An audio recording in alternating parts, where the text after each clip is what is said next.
Fine. Today we will discuss about the role of chlorophyll and light. Chlorophyll molecule sunlight को absorb करता है और sunlight energy को convert करता है into chemical energy which derives the photosynthetic process, जिसकी वजह से photosynthesis का process होता है। और जो लाइट फॉल कर रही होती है लीफ सरफेस पे, उसमें से ओनली अबाउट 1% जो लाइट है वो लीफ सरफेस एब्जॉर्ब करता है और जो रेस्ट है वो रिफ्लेक्ट हो जाता है या फिर ट्रांसमिट हो जाता है। और लाइट रेज डिफरेंट वेवलेंथ्स की ना सिर्फ डिफरेंटली एब्जॉर्ब होती हैं फोटोसिंथेटिक पिगमेंट्स के थ्रू, बल्कि डिफरेंटली इफेक्टिव भी हैं फोटोसिंथेसिस के प्रोसेस में। अब हम देखते हैं कि फोटोसिंथेटिक पिगमेंट्स क्या होते हैं। तो photosynthetic pigments are the substances that absorb visible light, जो कि विजिबल लाइट को एब्जॉर्ब करते हैं, और डिफरेंट पिगमेंट्स एब्जॉर्ब करते हैं लाइट ऑफ डिफरेंट वेवलेंथ्स। और जो फोटोसिंथेटिक पिगमेंट्स होते हैं ये क्लोरोप्लास्ट के जो थैलेकॉइड्स हैं, थैलेकॉइड मेम्ब्रेन्स में क्लस्टर्स की फॉर्म में ऑर्गेनाइज्ड होते हैं, जिसको हम फोटोसिस्टम्स कहते हैं, जो कि थैलेकॉइड मेम्ब्रेन्स में मौजूद होते हैं। नेक्स्ट हम देख लेते हैं जो मेन फोटोसिंथेटिक पिगमेंट्स हैं वो है chlorophyll A molecule. Chlorophyll A molecule जो है मेन फोटोसिंथेटिक पिगमेंट है। इसके अलावा जो क्लोरोफिल बी है और कैरोटीनॉइड्स हैं ये एक्सेसरी पिगमेंट्स होते हैं। अब कैरोटीनॉइड्स क्या हैं?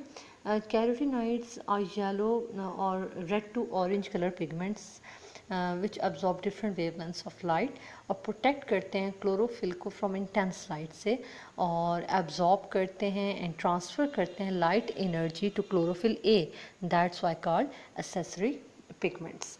और इसके अलावा जो क्लोरोफिल है, क्लोरोफिल मेनली एब्जॉर्ब करते हैं ब्लू एंड रेड लाइट्स को एब्जॉर्ब करते हैं, और कुछ जो वेवलेंथ्स होते हैं वो क्लोरोफिल ए जो है वो एब्जॉर्ब नहीं करता, इतने इफेक्टिवली एब्जॉर्ब नहीं करता, तो वो जो है जो एक्सेसरी पिगमेंट्स है वो उनको एब्जॉर्ब कर रहे होते हैं। अब हमारे पास जो नेक्स्ट टॉपिक है वो है लिमिटिंग फैक्टर्स इन फोटोसिंथेसिस। पहले हमें पता होना चाहिए कि लिमिटिंग फैक्टर्स क्या होते हैं, तो हम लिमिटिंग फैक्टर्स की डेफिनेशन देख लेते हैं कि एनी इन्वायरमेंटल फैक्टर, ऐसा कोई भी इन्वायरमेंट का फैक्टर जिसकी एब्सेंस से डेफिशिएंसी की वजह से rate of metabolic reaction decrease हो जाए, तो उसको हम लिमिटिंग फैक्टर कहेंगे फॉर दैट रिएक्शन। जैसा कि अगर हम फोटोसिंथेसिस की बात करें तो फोटोसिंथेसिस के प्रोसेस में लाइट इंटेंसिटी जो है ये भी लिमिटिंग फैक्टर के तौर पे एक्ट करता है। Temperature, concentration of carbon dioxide and availability of water, ये तमाम वो फैक्टर्स हैं जो कि लिमिटिंग फैक्टर्स के तौर पर एक्ट करेंगे during the process of photosynthesis. अब हम देख लेते हैं सबसे पहले इफेक्ट ऑफ लाइट इंटेंसिटी के लाइट इंटेंसिटी का क्या इफेक्ट पड़ता है फोटोसिंथेसिस के रेट पे। तो जो रेट ऑफ फोटोसिंथेसिस है वो वेरी करता है लाइट इंटेंसिटी के साथ। अब ये है कि लाइट इंटेंसिटी जब डिक्रीज़ होगी तो वो फोटोसिंथेसिस के प्रोसेस को भी क्या करेगी, डिक्रीज़ करेगी, उसकी वजह से रेट ऑफ फोटोसिंथेसिस भी डिक्रीज़ हो जाएगा। और जब लाइट इंटेंसिटी इंक्रीज़ होगी तो वो इंक्रीज़ करेगा रेट ऑफ फोटोसिंथेसिस को भी, लेकिन ये है कि at much higher light intensity the rate of photosynthesis becomes constant. तो मच हायर रेट पे जो है लाइट इंटेंसिटी पे रेट ऑफ फोटोसिंथेसिस कांस्टेंट हो जाएगा। अब हम देख लेते हैं effect of temperature. Rate of photosynthesis temperature के साथ भी वेरी करता है। अगर टेम्परेचर डिक्रीज़ करेगा तो रेट ऑफ फोटोसिंथेसिस भी डिक्रीज़ करेगा।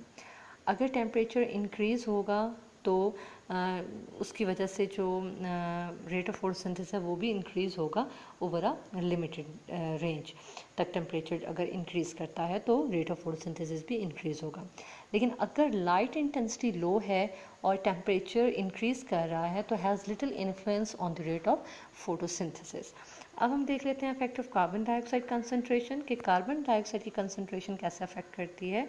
तो अगर कार्बन डाइऑक्साइड कंसनट्रेशन राइज करेगी तो rate of photosynthesis goes on increasing until limited by other factors.